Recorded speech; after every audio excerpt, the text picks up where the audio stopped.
Hello.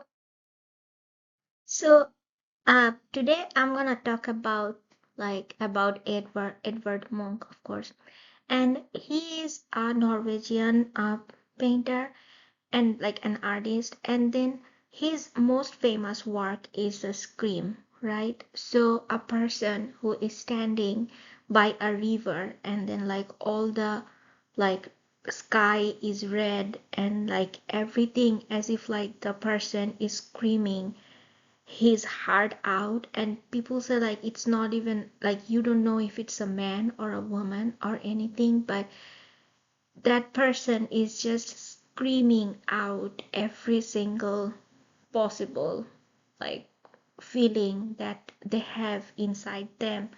And then the other people are still there, but it's called the highest peak of expressionism in art history. And like this is not the only picture that he had about, and this was the most prominent of like of all his work, but he also had this. You can see the same sky, same river and everything, and this was called anxiety. And you can see like how the people eyes, like the everybody's eyes are just like expressionless and as if they're not even human, and they're just walking past that, but like the world is screaming itself. And then also there is another version of this. And Edvard Munch also was a printmaker, so he was a painter, and then he would make prints of his work. And then like some of he didn't do just like one type. He did multiple types of printmaking. Like he would etch, he would like do make lithographs and then other stuff. And then he didn't just make copies of his painting. Sometimes he changed the subject, like not the subject but some stuff of it. Suppose he added some more people here, or like in some spaces, like some paintings he would like shift the people around and stuff like that. Like he would experiment with his own work like several times with several like ideas and stuff. So but you can see that the idea is the same, the anxiety is the same, and it's an earlier picture, but you can see this is called an evening on Kalwahan Street, and the people are just walking without like no expressions on their like eyes. They're just walking like zombies, right? And they're walking towards you. But there is one person here who is walking in the other direction, and that person is like lonely, and the sky is sad, and everybody is like everything is sad, and at the same time there is just like a huge gigantic tree or like something, and we don't know what this is, but the whole picture is just sad. And we see more in here in melancholy. So you can see like this is like a summer after evening, and everything is colorful, and everything is flowing in its own idea, but that person is just sitting there and like sad and lonely. So that's why this like painting is called melancholy. So Edvard Munch always like he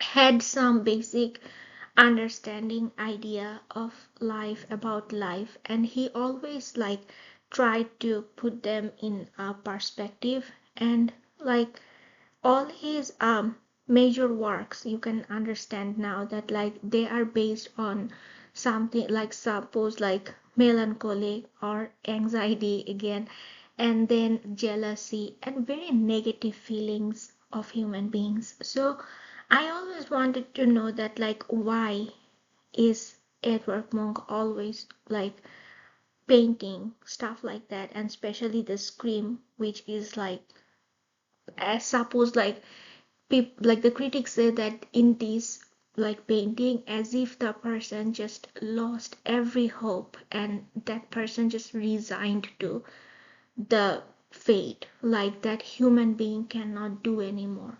So like that's why that person is just screaming out of his lungs.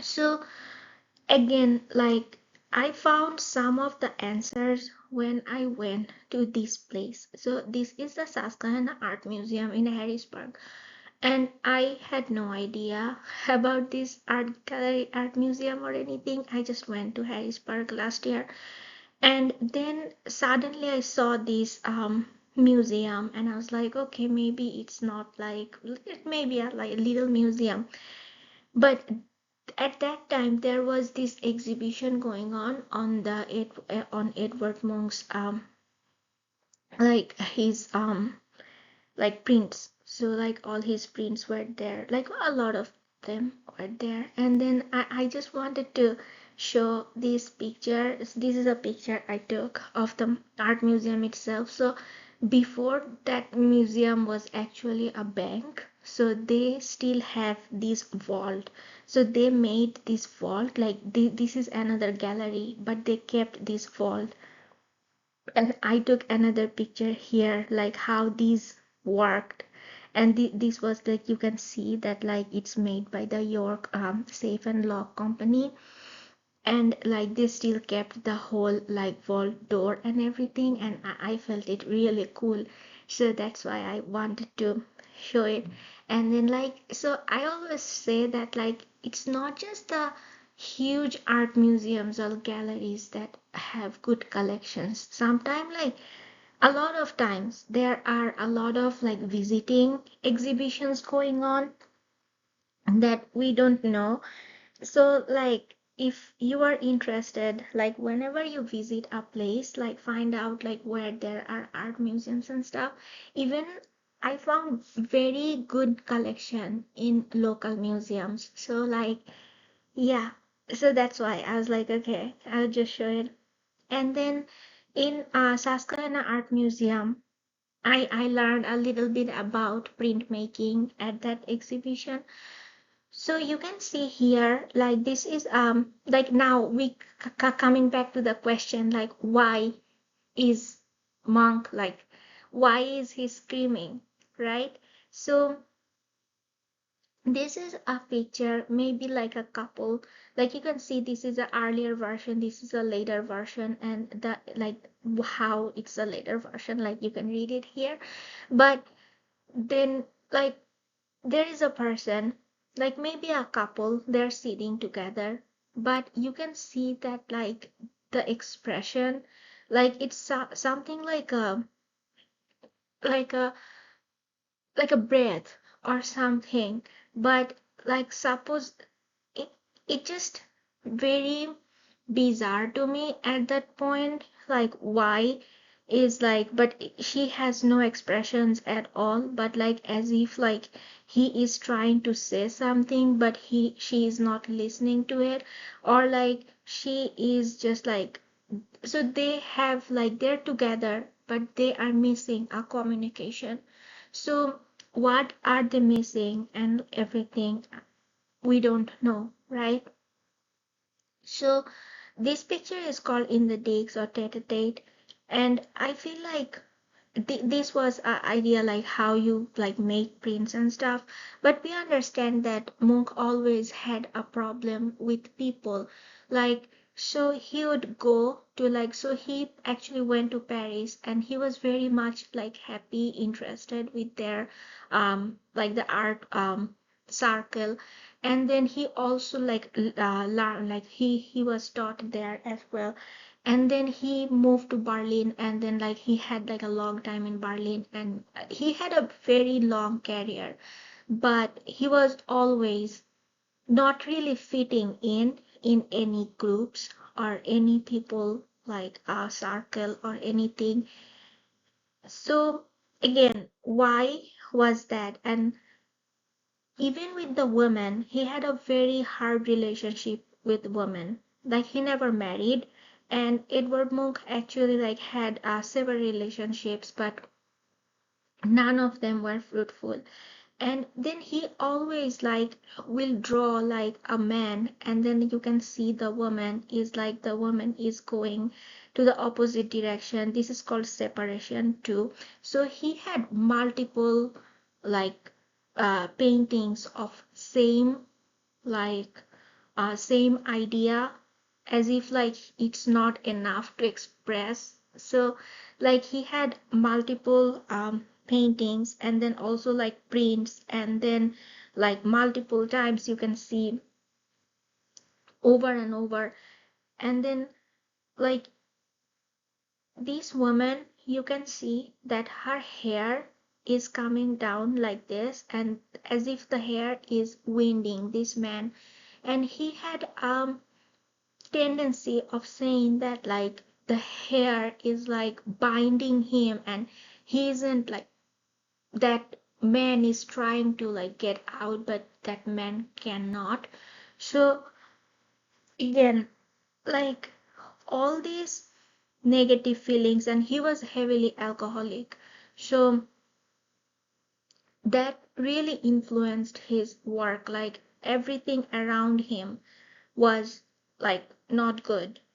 So like you can see even with the woman, like he is trying to be in a good relationship, but he is not being able to. So again, like I'm still in my question that like why is Edvard Munch screaming, right?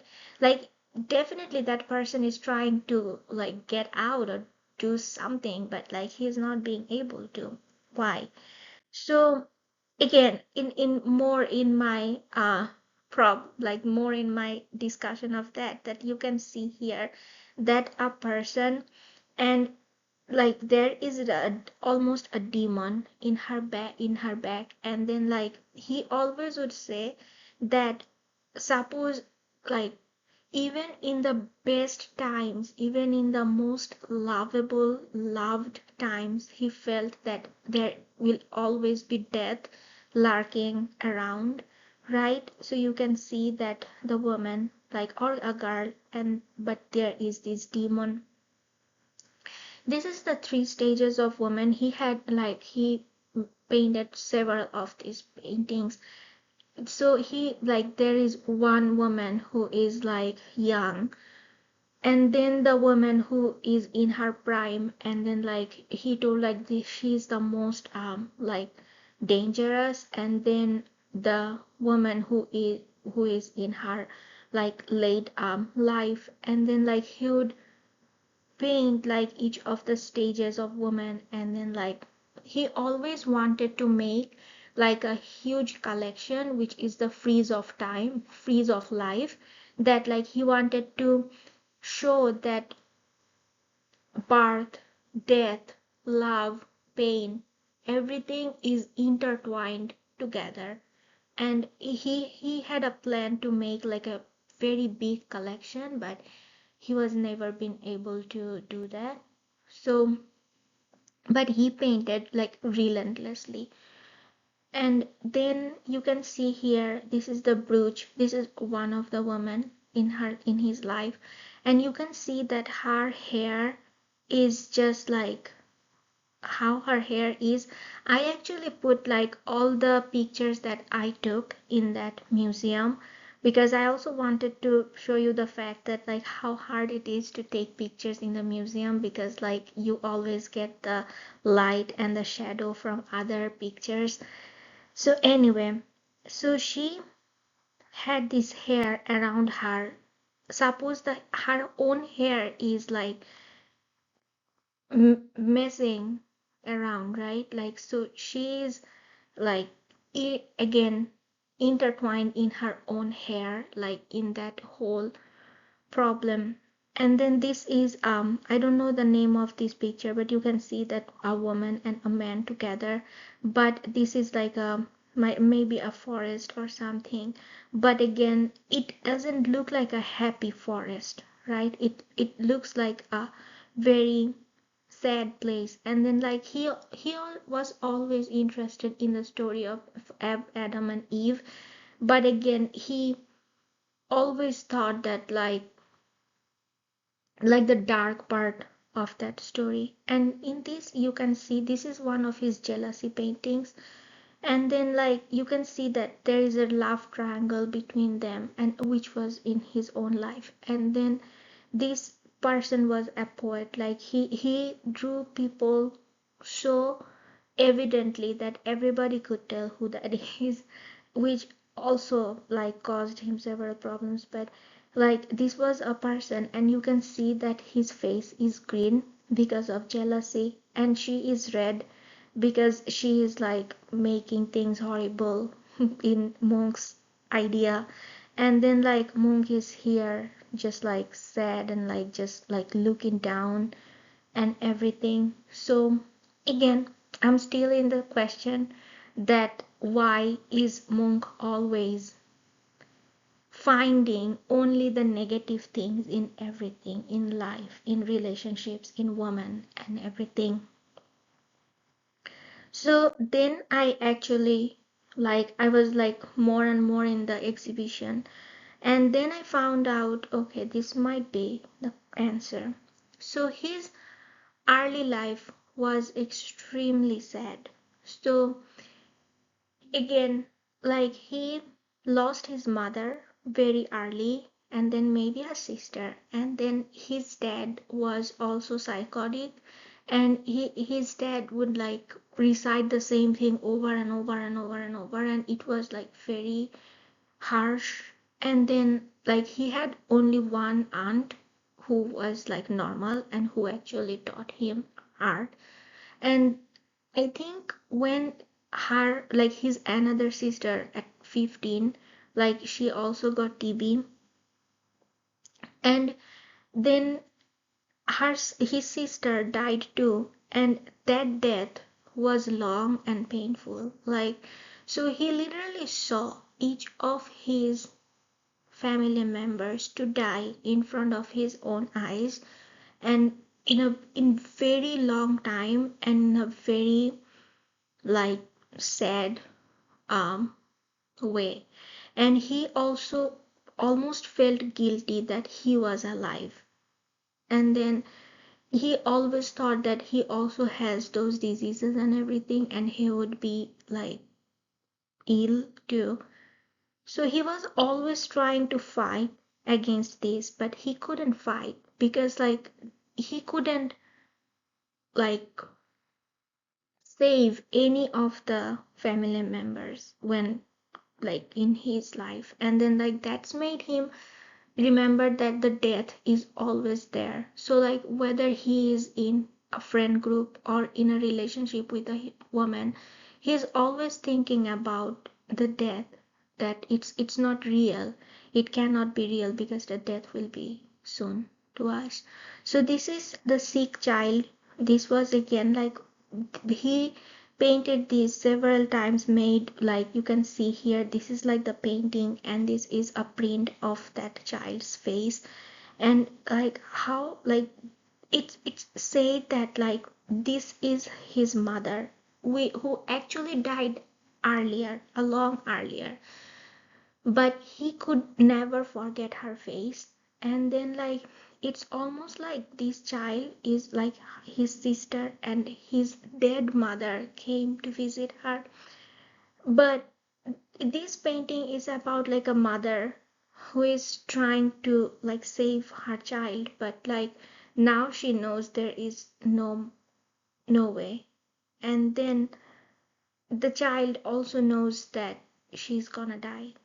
So again, Sick Child is one of his very famous paintings, but at the same time, if you just look closely to her eyes, that how sad her face and everything is. And then this was another version of this like painting.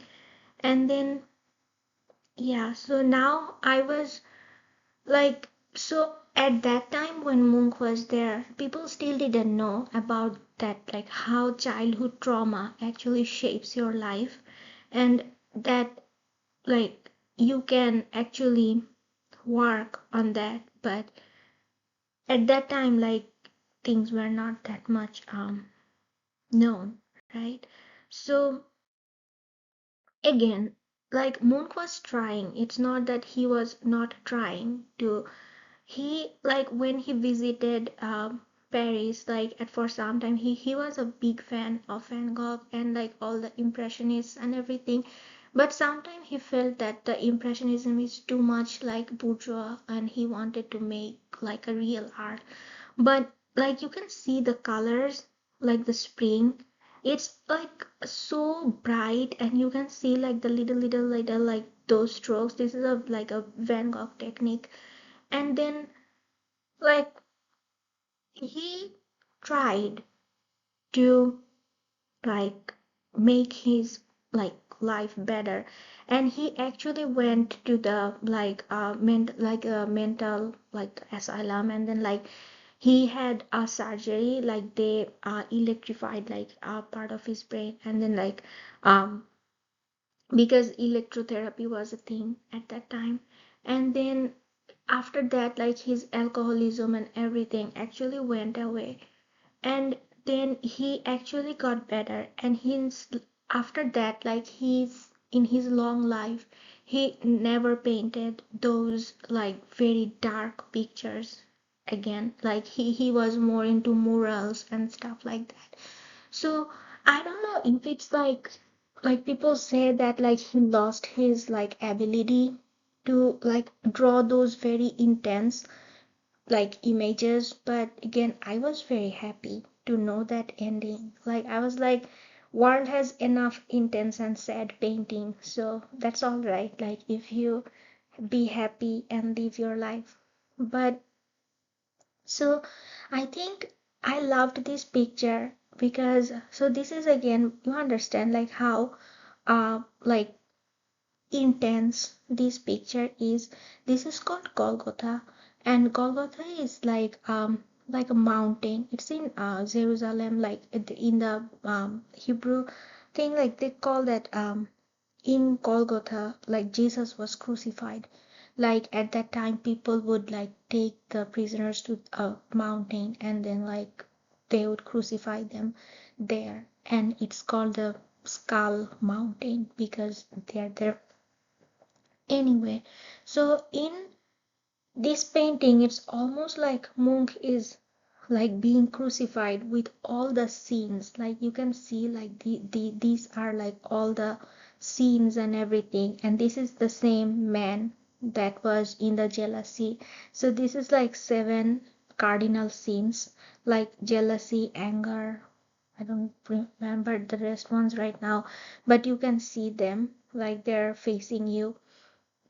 But there is one woman here who is praying for that person.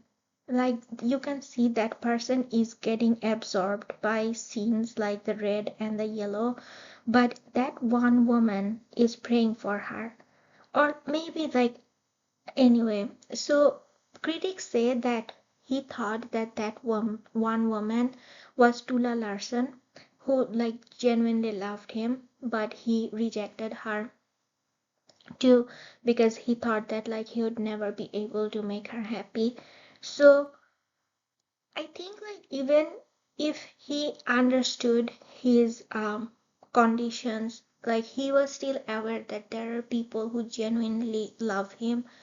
And I think like that helped him to get better and go to the doctors and like everything.